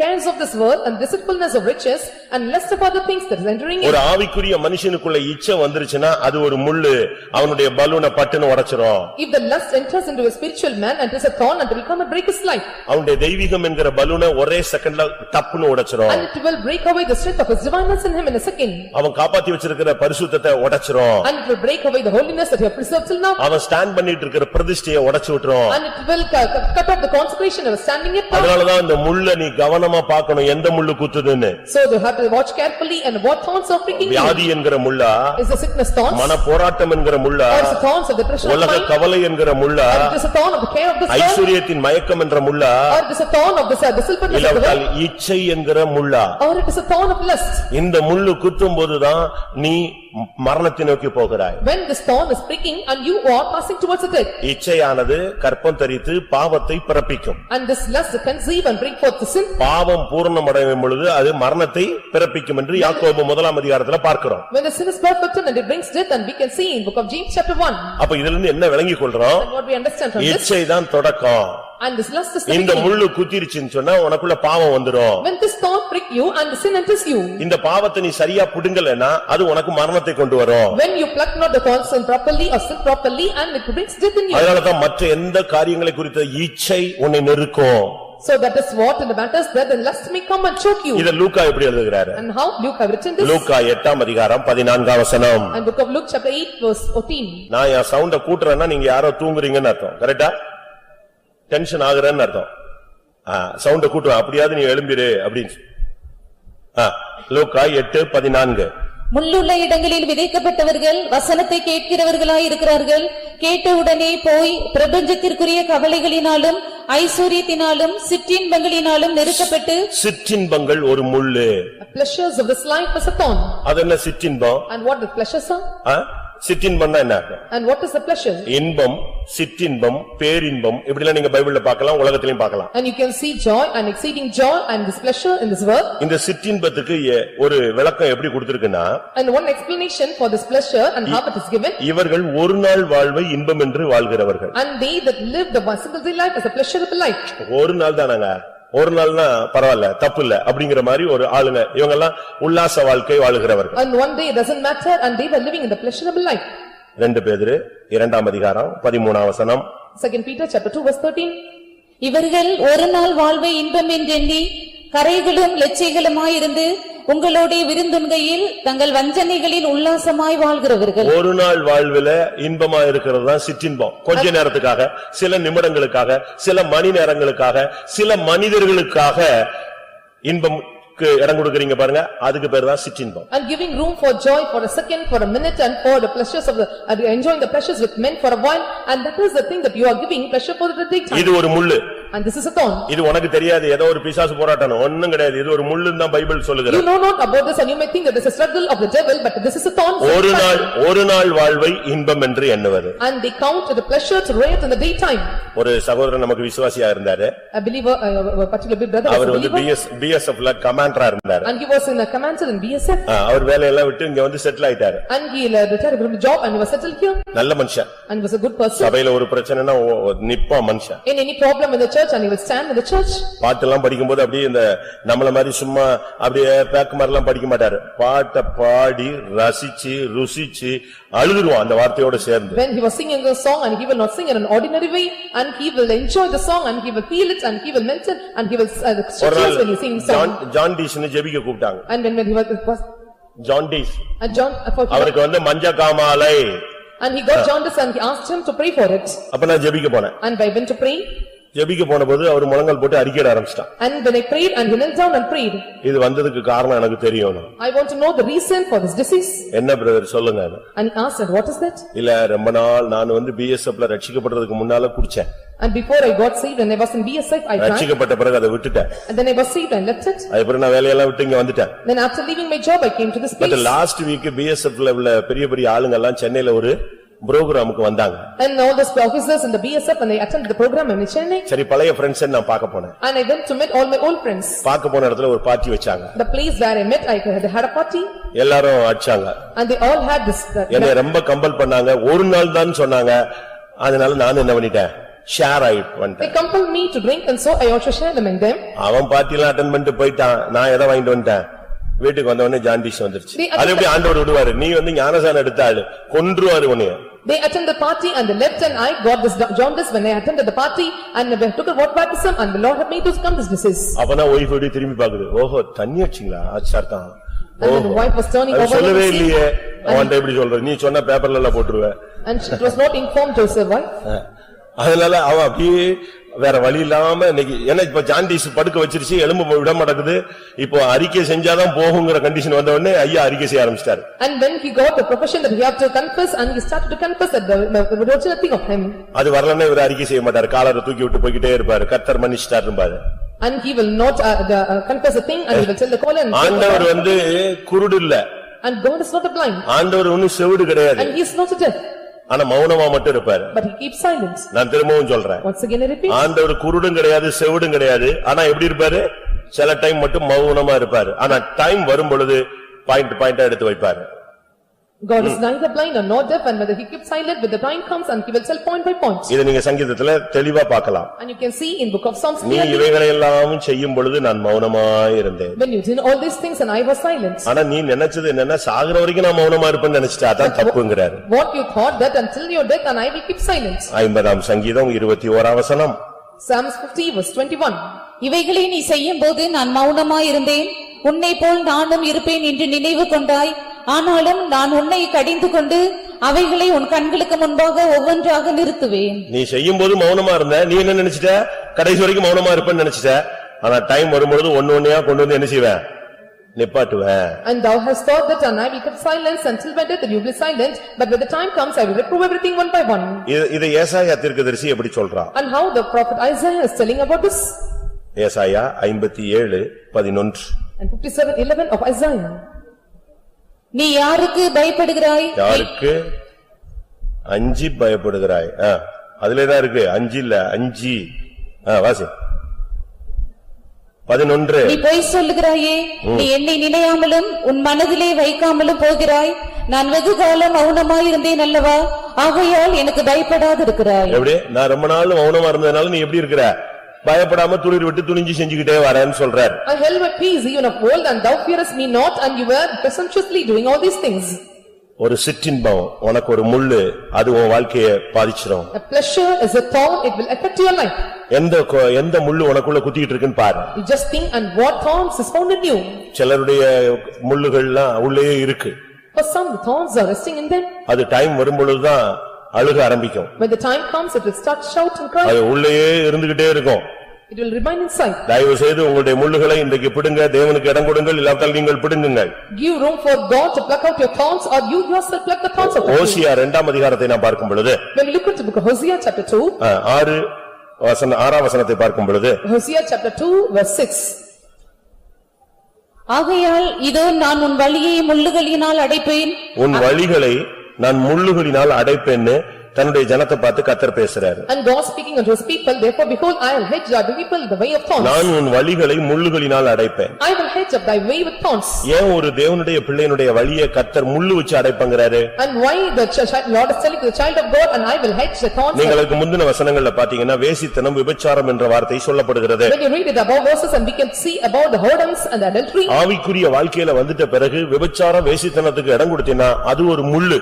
After coming to spiritual life, you will give room for the adultery and fornication, that is a thorn to you. வெளியரங்கமா பார்த்தா அது ஒரு பாவம், ஆனா பைபிள் படி பாத்தீங்கன்னா அது என்னது ஒரு முள்ளு.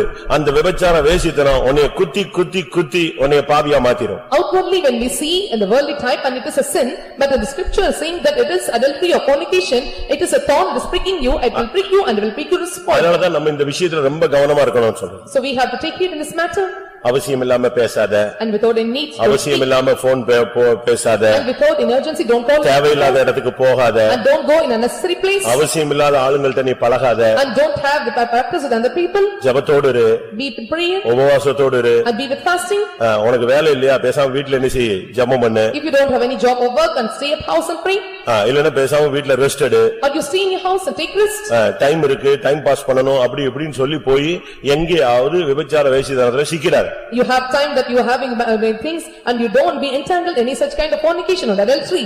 யார் வீட்டுக்காவது போகணும், உதவி செய்யணும், வேலை செய்யணும், அப்படி இப்படின்னு போய் எங்கேயாவது போய் கண்ணில சிக்கிடாத. I need to go and try to work in a particular house or a job and don't be entangled in a sin of snake. நீ போவ, ஆனா கர்த்தர் உன் வழியெல்லாம் முள்ளு வச்சு அடைச்சிருவாரு. And you may go but the Lord will hedge your way with thorns. உன்னுடைய வாழ்க்கையில தோல்விகள் அந்த மாம்சம் உனக்கெல்லாம் இடம் கொடுக்கும் பொழுது அதுவே உன்னை குத்தி ஒரு வழி பண்ணிடும். When you give up for the failures and fleshly natures in your life and that will prick you and it will spoil your life. இன்னைக்கு நம்முடைய நிலவரம் என்ன? And what is your present state? அருமையானவர்களே, உங்களுடைய வீடுகளில் கூட இந்த முள்ளுகளை நீங்கள் பார்க்கலாம். Dearly beloved, you can see the thorns in your house.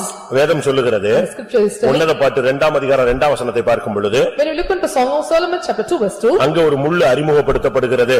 and another thorns are introduced there. உன்னத பாட்டு 2:2 2:2 of Song of Solomon. முள்ளுகளுக்குள்ளே லீலி புஷ்பம் எப்படி இருக்கிறதோ அப்படியே குமாரத்திகளுக்குள்ளே எனக்கு பிரியமானவளும் இருக்கிறார். முள்ளுகளுக்குள்ள லீலி புஷ்பம், ஓகே, அது நல்லது. As the lily among thorns. ஆனா குமாரத்திகளுக்குள்ள யார் இருக்கா? எனக்கு பிரியமானவள் இருக்கிறார். அப்ப குமாரத்தி தான் யாரு? இங்க முள்ளு. And so is my love among the daughters, and who is the daughter? Lily புஷ்பங்கிறது பிரியமானவள். And lily means it is a pleasurable. ஆனா முள்ளு யாரு? குமாரத்திகள் தான் முள்ளு. And the daughters are thorns. முள்ள அருமையான ரோஸ் பூவுக்கும் லீலிக்கும் கர்த்தர் எதை வச்சிட்டாரு? முள்ளு வச்சிட்டாரு. For the beautiful rose and lily, the Lord have kept thorns to them. எதுக்கு அந்த மத்த செடிகளுக்கெல்லாம் முள்ளு வைக்காத தெய்வம் எதுக்கு போய் முள்ளு வச்சிட்டாரு? எதுக்கு முள்ளு வச்சிருக்காரு? ரோஸுக்கு போய் வச்சிட்டாரு. The Lord who give not the thorns to other plants or trees, and he have given thorns to lily and roses. அதுக்கு ஒருத்தர் சொன்னார், ரெண்டு ரீசன் இருக்கு. And one said, two reasons for it. ஒன்று, நினைச்சவெல்லாம் புடிங்கிர கூடாது. One is, and whoever think that should not pluck it out. நினைச்சவெல்லாம் படக்கு கை வச்சிர கூடாது. அதுக்கு ஒரு சேஃப்டிக்கு தான் இருந்தது ஒரு முள்ளு. And suddenly they should not lay hands to pluck it out, and so for safety I have given the thorns. ஆனா அப்படி யாருமே பிடுங்கலன்னு வெச்சுக்கோங்களே, if none is plucking it out, அது அந்த செடியிலே தான் இருக்கும். and it will stay in the plant. அதுல ஒண்ணுமே காரியம் ஆகாது. அது மலர்ந்ததனால பிரயோஜனம் கிடையாது. It blooms and there is no use of it. ஆனா அதுக்குள்ள என்ன வச்சிருக்காரு? தெய்வம் ஒரு fragrance வச்சிருக்காரு. And the Lord have kept a fragrance in it. ஒரு வாசனை, ஒரு திரவியத்தை உள்ள வச்சிருக்காரு. And he kept some sweet fragrance in it. அது பூத்தா அழகா இருக்கும். அது மட்டும் பிரயோஜனம் இல்ல. அது யூஸ் ஆகணும்னா காத்துல அடிக்கும் பொழுது இந்த முள்ளே எதை குத்தி கிழிக்கணும்? எதை குத்தி கிழிக்கும்? பட்டு பட்டு பட்டுன்னு ரோஸை கிழிக்கும் போது ஸ்மெல் வெளியே வந்துடும். When it just blooms, there is no use, and so it have to give the fragrance, and when the petals are falling upon the thorns, and either this side or that side, it give the sweet fragrance. இப்ப முள்ளு வேணுமா வேண்டாமா? Do you want this thorns or not?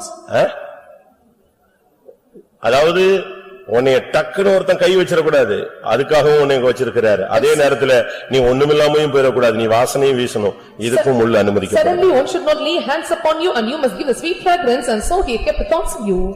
அதனாலதான் முள்ளுகளுக்குள்ளே lily புஷ்பம் எப்படி இருக்கிறதோ அதுபோல குமாரத்திகளுக்குள்ளே எனக்கு பிரியமானவளும் இருக்கிறாள். As a lily among thorns, so is my love among the daughters.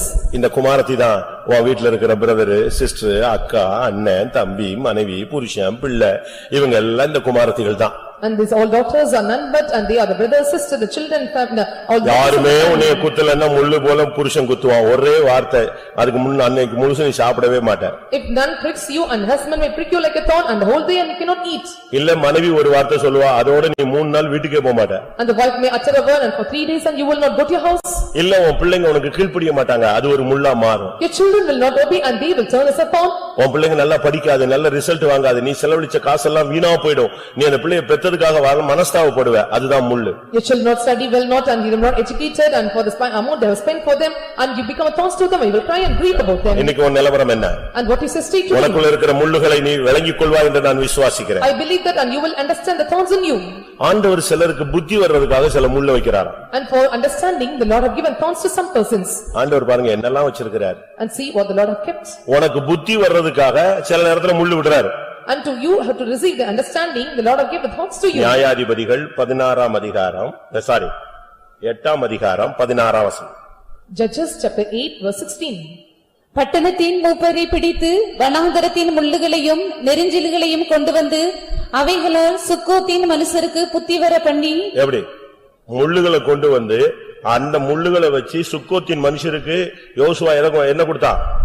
புத்தி வர பண்ணினான். அடிச்சு புத்தி வர பண்ணான், முள்ள வச்சு கிழிச்சான். And the thorns of the wilderness and briars, and he gave the teaching to them and begged them and to give the people this were then found in the place. முள்ளுகள் ஏன் அனுமதிக்கப்படுகிறது? உனக்கு புத்தி வரலன்னா கர்த்தர் முள்ள கையில எடுக்கிறார். Why the thorns are permitted in you, and when you are not having this understanding, and he is permitting these thorns in your life? உனக்கு புத்தி வரணும். You must receive the understanding. நீ தேவனுடைய பிள்ளை. You are the child of நீ God. கையில வச்சிருக்கிறது வேதம், படிக்கிறது வசனம். And you are having the Bible, and the words you are reading are the words of உனக்குள்ள God. இருக்கிறது தேவனுடைய ஆவி. And you are having the Spirit of God.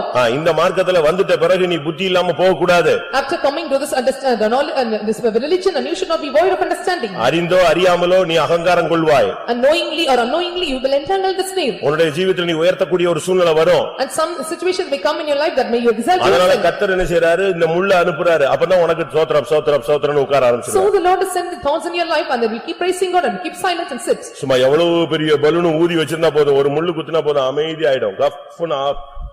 And they have blown a big balloon, and if the small thorns are pricking it, and it will come அது போல likewise. உனக்கு புத்தி வர்றதுக்கு தான் சில நேரத்துல இந்த முள்ளு வரும். And to get this understanding, the thorns are given in your life. நல்ல சத்தியத்தை நீங்க விளங்கிக் கொள்ளணும். You must understand the truth well. ஆண்டவரே முள்ள புடுங்க முள்ள புடுங்க முள்ள புடுங்கன்னு இல்ல, முள்ள புடுங்குவாரு.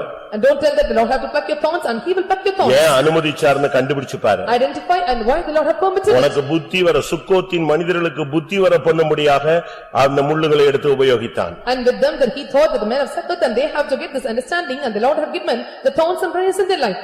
ஆண்டவர் அறியாம உனக்கு ஒண்ணும் சம்பவியாது. And unknowingly to God, and if nothing will prosper in your life. என்னாகமம் 33:55க்கு வரும் பொழுது, 33:55 33:55 of Numbers. 33:55 சொல்லி இருக்கிறது, நீ அந்த ஜாதிகளை அந்த குடிகளை உன்னை விட்டு துரத்தி விடாவிட்டால் அவர்கள் உன் கண்களுக்கு முள்ளுகளாய் இருப்பார்கள். If we will not drive out the inhabitants of the land from before thee, and they will be a thorns that prick your eyes. எப்படி இருக்கு? நீ அந்த வல்லமையில துரத்தணும். And you have to drive away those powers. உன்கிட்ட இருக்கிற போராடுகிற சக்திகளை நீ ஜெபிச்சு துரத்தணும். You have to pray and drive away all the powers that is struggling with உன்னோடு you. போராடுகிற பாவத்தை நீ மேற்கொள்ளணும். And you have to overcome the sin that struggle in you. உன்னோடு போராடுகிற அந்த ஜாதிகளின் வல்லமைகளை நீ துரத்தாவிட்டா அந்த வல்லமைகள் உன் கண்ணுல முள்ளு மாதிரி அங்கேயே செட்டில் ஆயிடுவாங்க. If you drive not all the inhabitants of the land before you and come to pass, and they will come and prick you in your eyes like a thorns. உனக்கு விரோதமான ஆவிகளை நீ துரத்தணும். And you have to drive away the spirit that is working in உன் you. குடும்பத்துக்கு விரோதமான ஆவிகளை நீ துரத்தணும். And you have to overcome the spirit of the spirits working against you. உன் பிள்ளைகளுக்கு விரோதமான ஆவிகளை நீ துரத்தணும். And you have drive away the spirit that is working against children. ராத்திரியிலே முதல் சாமத்துல முழங்கால் போடு. The first watch of the night, and you have to bend your knees. உன் கைகளை ஏறெடு. And you have to lift up your hands. உனக்கு விரோதமான வல்லமைகளை துரத்து. And drive away all the powers working against you. நீ அந்த ஜாதிகளை அந்த குடிகளை கானானின் வல்லமைகளை நீ துரத்தாவிட்டால் அவர்கள் உன் கண்களுக்கு முள்ளுகளாய் முள்ளாக உட்கார்ந்திருப்பார்கள். If you drive not the inhabitants of the land and the Canaanites, and they will become the accounts on your eyes and they will prick you. அது மாத்திரமல்ல, Not only that, நீ மற்ற புறஜாதிகளோடு சம்பந்தம் கலந்தால் அவர்கள் உனக்கு முள்ளுகளாய் மாறுவார்கள். and if you join with the Gentiles and inhabitants and they become accounts to you. யோசுவா 23:12-13 பார்க்கும் பொழுது, When we look into Joshua chapter 23 verse 12 and 13, அங்க என்ன சொல்லப்பட்டிருக்கிறது? and what it is said நீ there, புறஜாதிகளோடு சம்பந்தம் கலந்தால், அந்த ஜாதிகளோடு நீ ஐக்கியம் வைத்துக் கொண்டால் உனக்குள்ளே அவர்கள் முள்ளுகளாய் மாறுவார்கள். when you cleave to the remnant of the nations and when you are remaining among them and they become accounts to you. விசுவாசிக்கும் அவிசுவாசிக்கும் சம்பந்தம் ஏது? And what is this fellowship with the believers and unbeliever? நீ தேவாலயம், உனக்கு மற்ற விக்கிரகத்துக்கு என்ன சம்பந்தம் இருக்கு? And you are the temple of God and what is engaged between with the நீ இந்த temple of God? மார்க்கத்துல இருந்தா இந்த மார்க்கத்துல தான் நிக்கணும். நீ அந்நியனோடு சம்பந்தம் கலக்க கூடாது. When you are standing in this religion and you should not mix with the strangers. ஆவிக்குரிய வாழ்க்கையில வந்துட்ட பிறகு, அபிஷேகம் பெற்ற பிறகு கவனமா இருக்கணும். After coming to the spiritual life, after receiving the anointing, and you must take care of this matter. விவாக காரியத்துல ஆண் பெண் வாலிபர்கள் ரொம்ப கவனமா இருக்கணும். In marriage matters and all the male and female children, and you should be careful in it. விவாக வயதுல பிள்ளைகளை வைத்திருக்கிற பெற்றோர்கள் ரொம்ப கவனமா இருக்கணும். The parent that you are having the children in this marriage age, and you must take heed in the matters. இந்த கடைசி காலம், And these are the last times. அபிஷேகம் பெற்ற அநேகர் இந்துக்களோடு ஐக்கியமாகிறீர்கள். And they that are anointed, you are having fellowship or united with the அபிஷேகம் பெற்ற அநேகர் பாவிகளோடு ஐக்கியமாகிறீர்கள். And they that are anointed and you are mingling or mixing with the அபிஷேகம் பெற்ற sinners. அநேகர் முஸ்லிம்களோடு ஐக்கியமாகிறீர்கள். They that are anointed, you are mingling with the Muslims. நல்ல அபிஷேகம் பெற்ற பொண்ணும் பையனும் இன்னைக்கு அநேகர் தடுமாறி விழுகிறத நம்ம பார்க்கிறோம். காரணம், அது உன் வாழ்க்கையில கடைசி வரைக்கும் சாகர வரைக்கும் முள்ளா மாறிடும். A good anointed children and girl or boy, and they that are engaged with these strangers, and this become a curse to you till your death. அதனாலதான் வாலிப பையங்க ஆவியில் நிரம்பும் போதெல்லாம் நம்புறதே கிடையாது. So when the youth boys are filling in spirit, I do not believe them. சும்மா ஆவியில் நிரம்புவாங்க, திருப்பி போய் அங்க லெட்டர் கொடுத்துட்டு நிப்பான். And they fill in spirit and they go and give the letters. அதெல்லாம் வஞ்சிக்கிற ஆவி. And these are all the deceiving spirits. அது சபையை ஏமாத்துற ஆவி. And these are the spirit that deceive the church. இந்த ஆவிகள் எல்லாம் நீங்க எதுக்கணும். And you have to resist all those spirits. இன்னைக்கு தேவனுடைய சன்னிதானத்துல சொல்றேன், இந்த சபையில நீ ஐக்கியமாயிட்டு நீ அந்நியனோடு சம்பந்தம் கலந்தினா அதுதான் உன் வாழ்க்கையில சாகுற வரைக்கும் உன் கண்ணுல முள்ளு மாறி மாறும். Today I am telling you in the presence of God, and when you are mingling or when you are having unity with this and strangers, and this become a curse and the உன் கண்ணுல நீயே முள்ள குத்திக்காத. And you should not prick thorns in your eyes yourself. அந்நியர்களோடு சம்பந்தம் கலக்காத. And don't mix with the strangers. விசுவாசிக்கும் அவிசுவாசிக்கும் சம்பந்தம் ஏது? And that's the unit between the believers and unbeliever. இல்ல அவனும் ரட்சிப்புக்குள்ள வந்துருவான். எனக்கு தெரியாதா நீ பேசுற துருபதேசம்? And he will come to the salvation. I know about the false doctrine that you speak. விழுந்து போன ஆவி உன்னோட இருந்து பேசுது. அது And the fallen spirit is speaking to you. தவறு. It is wrong. தேவன் நியாயம் தீர்த்தால் உன்னால் தாங்க முடியாது. And if the Lord judges and you cannot contain. நீ அத தெளிவா இருக்கு வசனம். நீ அந்நியனோடு சம்பந்தம் கலந்தேனா சாகர வரைக்கும் உன் கண்ணுல அவன் முள்ளுதான். The word is very clear that when you are engaged with the strangers, and it will be like a thorns till your death. கர்த்தருடைய பரிசுத்த நாமத்துக்கு மகிமை உண்டாவதாக. May the God's holy name be glorified. யோபு 31:39-40 பார்க்கும் பொழுது, நீ கொடுக்க வேண்டிய கூலியை கொடுக்காட்டா அது உனக்கு ஒரு முள்ளா மாறிடும். In Job chapter 31 verse 39 and 40, the wages that you need to give, if you give not, and it become a thorns to you. விசுவாசிகள் மத்தவங்களுக்கு கொடுக்க வேண்டிய கூலியை கொடுத்துறணும். Believers, and they have to settle up the wages that you have to settle to them. உங்ககிட்ட வேலை பார்க்கிற ஆளுடைய கூலி வார கூலியோ மாத கூலியோ அது தின கூலியோ கரெக்டா கொடுத்து செட்டில் பண்ணிடணும். இல்லன்னு சொன்னா அது உனக்கு முள்ளா வரும்னு பைபிள் சொல்லுது. Daily wages or weekly wages or monthly wages that you have to settle to the workers or laborers in your job, and you have to settle them up. If you settle them not, and it become a curse to you. அடுத்தவன் கூலி உன் கையில இருக்கவே கூடாது. And others wages should not rest in your hands. இதெல்லாம் பைபிள்ல சொல்லி இருக்கிற ஆழமான சத்தியங்கள். And these are all the deep doctrines that is mentioned in the Bible. கர்த்தருடைய பரிசுத்த நாமத்துக்கு மகிமை உண்டாவதாக. May the God's holy name be glorified. இன்னொரு பகுதியில பார்க்கும் பொழுது, And you see in the part, நீ கோதுமையை விதைக்கிற ஆனா முள்ளுதான் உனக்கு முளைக்குது. and you say that it is enough, but this thorns are growing up. அதுக்கு ரீசன் என்ன? And what is the reason? எரேமியா 12:13 பார்க்கும் பொழுது, When you look at the book of Jeremiah chapter 12 verse 13, அங்க என்ன சொல்லி இருக்கிறது? and what is said there? நீ கோதுமையை விதைக்கிறாய், நீ முள்ளுகளை அறுக்கிறாய். And you are making the corn wheat, but you are dealing with thorns. அங்க நீ கோதுமை விதைச்சிட்டு வந்தா முள்ளு முளைக்குது. When you are sowing the wheat and the thorns are coming out. அதுக்கு காரணம் என்ன? And what is the reason? தேவ கோபம். Anger of God. தேவனுடைய கோபம். And it is the anger of God. தேவனுடைய கோபம் வரும் பொழுது இவைகளெல்லாம் நடக்குது. When the fierce anger of the Lord comes and these all will கோதுமையை prosper. விதைத்தார்கள் முள்ளுகளை அறுப்பார்கள் They have sown the wheat but reap the thorns. அவர்கள் பிரயாசப்படுவார்கள் பிரயோஜனம் அடையார்கள் And they put themselves to pain but they trap the thorns. கர்த்தருடைய உக்கிர கோபத்தினால் உங்களுக்கு இப்படிப்பட்ட பலன் வரும். And they shall be ashamed of their revenues because of the fierce anger of the Lord. நீ விதைக்கிறதெல்லாம் நல்லாதான் இருக்கு, நீ ஜெபம் பண்றதெல்லாம் நல்லா இருக்கு, ஆனா அறுக்கிறது என்னன்னு பாரு. And they that are sowing and they that are praying and everything is good but what you are reaping you must take it நம்முடைய out. ஜீவியம் சரியில்லைன்னா ஒரு பிரயோஜனமும் கிடையாது. If our life is not proper and there is no use of it. கர்த்தருடைய பரிசுத்த நாமத்துக்கு மகிமை உண்டாவதாக. May the God's holy name be இந்த glorified. காலை வேளையில உங்களுடைய வாழ்க்கையில இருக்கிற முள்ளுகளை நீங்கள் சிந்திச்சு பாருங்க. In this morning time and consider and what are the thorns found in your life. உங்களுடைய வாழ்க்கையில இப்படிப்பட்ட முள்ளுகள் எப்படி அனுமதிக்கப்பட்டது? And how these thorns are admitted in your life. உன்னுடைய வழி சரியில்லைன்னா முள்ளு வந்துரும். If the ways are not proper, the thorns are cursed. நீதிமொழிகள் 22:5 பார்க்கும் பொழுது When we look at the Proverbs chapter 22 verse 5. மாறுபாடு உள்ளவனுடைய வழிகளை நான் முள்ளுகளினால் அடைப்பேன். And I will shut up the ways of the serpent. நீ மாறுபட்டா கர்த்தர் உனக்கு மாறுபடுவார். When you become a prophet and the Lord will change to you. பைபிள்ல ஒரு வசனம் உண்டு. There is a word in the Bible. Our உத்தமனுக்கு Uthaman. He is upright to the upright. புனிதனுக்கு Punithan. And he is pure to the pure. ஆனா அடுத்து சொல்லி இருக்கு மாறுபடுகிறவனுக்கு அவர் மாறுபாடு உள்ளவனுக்கு மாறுபடுகிறவராய் வருவார். But for the forward and he will come to the one who changes in his way. உன்னுடைய வழியை நீ மாத்தாத. Change not your ways. இந்த மார்க்கத்துல நீ கால் எடுத்து வச்சிட்ட நீ போயிட்டே இரு. And you have stepped into this religion and you must keep progressing. உனக்கு கிருபை தருவார். And the Lord will give you grace. உனக்கு அபிஷேகம் தருவார். Give you anointing. உனக்கு வல்லமை தருவார். He give you power. உனக்கு அப்பப்ப தயவு பாராட்டுவார். And he will give you favor at the time. நீ ரொம்ப கவனமாக இந்த பாதையில நீ போய்கிட்டே இருக்கணும். And you have to keenly and have to go with the carefulness in this path. இன்னைக்கு உங்களுக்கு வாழ்க்கையில இருக்கிற முள்ளுகள் என்னங்கறத நீங்க கண்டுபிடிச்சீங்களா? Have you identified what are the thorns in your life? முள்ளுகளை பத்தி பயப்படாதீங்க.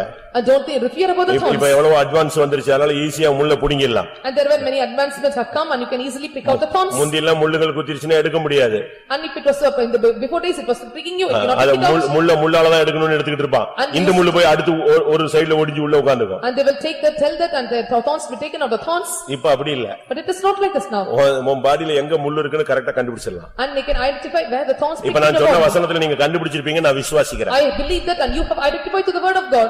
கர்த்தருடைய வசனம் எல்லாத்தையும் ஆழமாய் வெளிப்படுத்தும். The word of God will reveal everything in deep.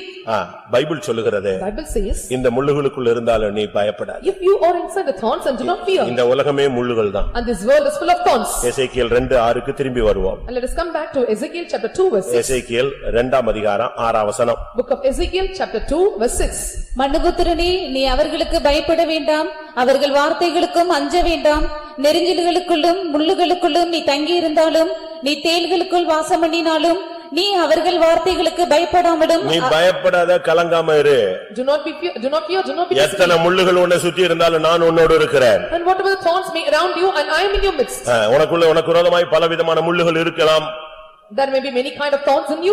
சூழ்நிலைகள்ல பல முள்ளுகள் எழும்பி இருக்கலாம். There may be thorns or arrows in the உன்னுடைய புத்தியினத்தினால பல முள்ளுகள் உனக்கு விரோதமா வந்திருக்கலாம். And because of your foolishness and many thorns occurs in your life. பிசாசு மனுஷர்களுடைய பொறாமைகள்ல உனக்கு பலவிதமான முள்ளுகள் வந்திருக்கலாம். Because of the envy of the Satan and because of the men and you may occur many thorns in your life. இன்னைக்கு இந்த மெசேஜினுடைய நோக்கம் என்ன தெரியுமா?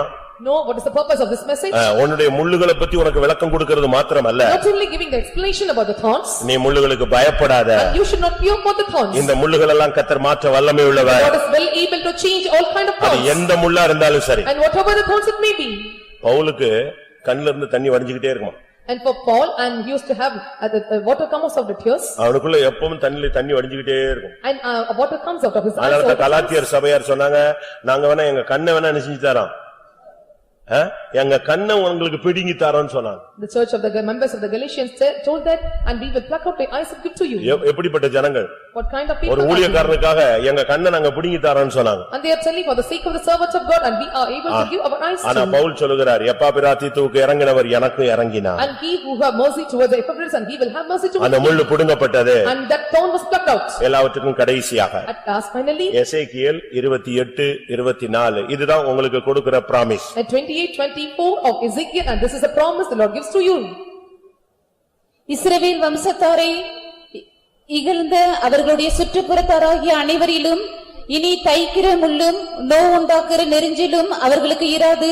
இனி தைக்கிற முள்ளும் நோவு உண்டாக்குகிற நெரிஞ்சிலும் அவர்களுக்கு இராது. And there shall no more a pricking briar or any grieving thorn on them. அவர்களை இகழ்ந்த அவருடைய சுற்றுப்புறத்தார் அனைவரிலும் உன்னை பரியாசம் பண்ணி குற்றஞ்சாட்டி கேள்வி கேட்டு நியாயம் தீர்த்து உன்னை அற்பமா எண்ணி பல விதங்களிலே இகழ்ந்த அவர்கள் மத்தியில இருக்கிற உனக்கு இனி தைக்கிற முள் இராது. And you are found among the people that they despised you, rejected you and put you in shame and have done many evil to you and there weren't any grieving thoughts in you. இனி உன் மனசுலயோ உன் எண்ணங்களையோ உன் சரீரத்திலேயோ உன் வாழ்க்கையிலேயோ உன் ஊழியத்திலேயோ நோவு உண்டாக்குகிற அந்த நெரிஞ்சில் இனி இராது. And hereafter and there will not be any pricking prayer that attacks your mind, your thoughts and your intentions and your heart and will not be any more in your life. நான் அவர்கள் ஆண்டவர் என்று அவர்கள் அறிந்து கொள்வார்கள். And they shall know that I am the Lord. இன்னைக்கு கர்த்தர் உனக்கு இந்த மெசேஜ்ல லாஸ்ட்ல உனக்கு சொல்ற வார்த்தை, பல முள்ளுகள் இருக்கலாம், பல முள்ளுகள் அனுமதிக்கப்பட்டிருக்கலாம். இன்னைக்கு உன்னை இகழ்ந்த இந்த ஜனத்துக்கு மத்தியில நான் இனிமேல் முள்ளே இல்லாம உன் வாழ்க்கையை மாற்றுவேன். The final statement of this message I am telling that and hereafter you will have the briars that flicking you and you will not have any thorns in your life. அந்த செடியில ரோஸ்ல முள் இருந்தாலும் And even the thorns were found in the rose plants. அத பிடுங்கின உடனே என்ன செய்றாங்க? அந்த முள்ளை எடுத்துறாங்க. When it was plucked out and they were removing the thorns.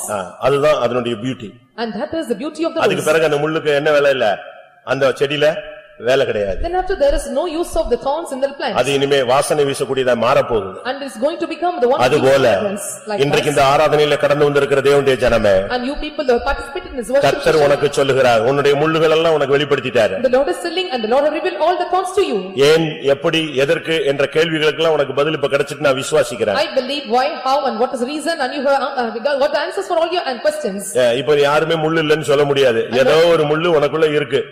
No one can say that I don't have thorns and some thorns inside you. வியாதிங்கிற முள்ளா இருக்கலாம், It may be the thorn of sickness, மனவேதனைங்கிற முள்ளா it may be இருக்கலாம், the thorn of depression in mind, உலக கவலைங்கிற முள்ளா it இருக்கலாம், may be the thorn of the care of this world, ஐஸ்வரியத்தின் மயக்கங்கிற முள்ளா or இருக்கலாம், it may be the thorn of the disillusionment of the spirit, or பலவிதமான இச்சைகளின் முள்ளா it இருக்கலாம். may be the lust of different kinds, ஒரு நாள் வாழ்வை இன்பம் என்று எண்ணுகிற சிற்றின்ப பிரியர்களாக நீங்கள் or you மாறலாம். may be the pleasurable people, those who are considering or counting the daytime as a pleasure, வேசித்தனம் ஒரு முள்ளாக இருக்கலாம். or the whoredom may be a thorns, தேவனே கோபப்பட்டு உனக்கு சில முள்ளுகளை கொடுத்திருக்கலாம். and Lord may have angry upon you, have given a உன் thorns. மனைவியோ பிள்ளையோ உன் குடும்பமே உனக்கு ஒரு முள்ளா இருக்கலாம். Husband, wife or the whole family may be a thorns to you. ஒருவேளை சாபம் உனக்கு ஒரு முள்ளா இருக்கலாம். Sometimes the curse may be a thorn.